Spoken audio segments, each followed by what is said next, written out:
Let us first discuss 6.1.1, that is general. It has total 6 requirements. Let us discuss the first one. So it says that when planning for the AIMS, the organization shall consider the issues referred to in 4.1 and requirements referred to in 4.2. So how to implement this SEM? Simple. What you need to do is to ensure all the issues identified by you should be included in your risk register. Now let us understand this practically. First, let us open our AIMS policy and try to understand what are the issues that have been identified by us. So these are internal and external issues impacting AIMS. So first issue is with respect to inconsistent leadership. Now what you need to ensure is this particular issue should be included in your risk register. So let us open our risk register. So these are the identified risk and let us check whether leadership related risk is available. Yes. So this is with respect to lack of leadership commitment and corresponding controls. Now let us go to second factor, inadequate training and low awareness. So again let us try to find whether same has been considered in our risk register. Yes, it is. So basically what you need to do is to ensure all the issues that have been identified in 4.1 and 4.2 should be part of your risk register. You can download our AIMS policy and risk register from resource section of the Udemy.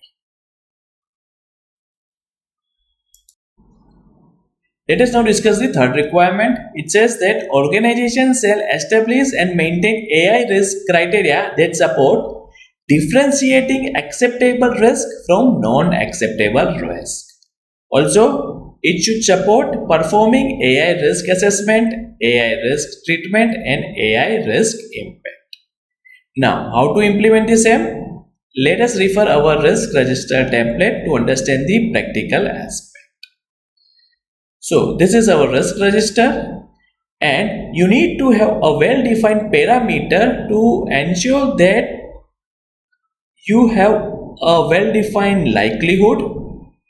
As you know, risk is basically combination of likelihood and impact.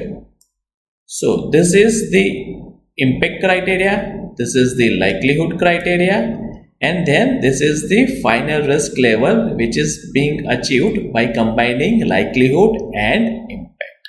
So this will give you risk score. Now you need to have a risk classification level on the basis of score. You can have as per your requirement. Here what we have considered is up to 9 it will be considered as low, up to 18 medium and 19 to 25 high. So once this risk is being classified, you need to define the acceptance level.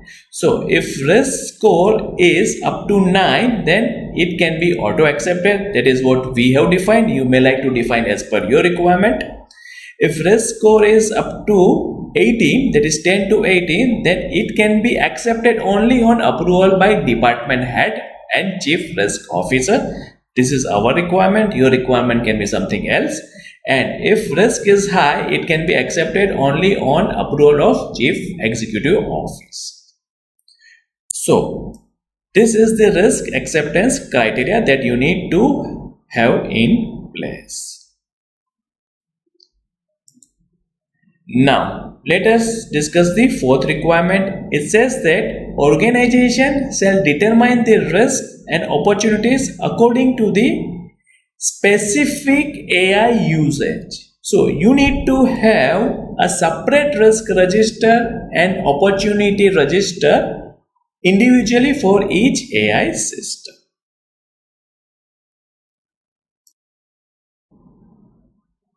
Let us now discuss the fifth requirement. It says that organizations shall plan actions to address this risk and opportunities and how to integrate these same. Also to evaluate the effectiveness of these actions. Let us understand this practically.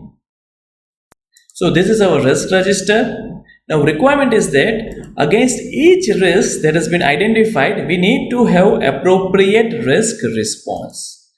And also these responses need to be evaluated at particular interval. So you need to have operational control effectiveness, whether controls that has been implemented are effective or not. So you need to have a process for control effectiveness. Who will do the control testing? Whose approval will be required? At what period control testing will be done? And how to determine the score of control testing. This should be documented. Now let us discuss the last requirement, that is sixth one. Organizations shall retain documented information on actions taken to identify and address the AI risk and AI opportunities. So whatever we discuss need to be in a documented format. That's all for this lecture. In our next lecture, we will discuss about 6.1.2, that is AI risk assessment. Thanks for watching.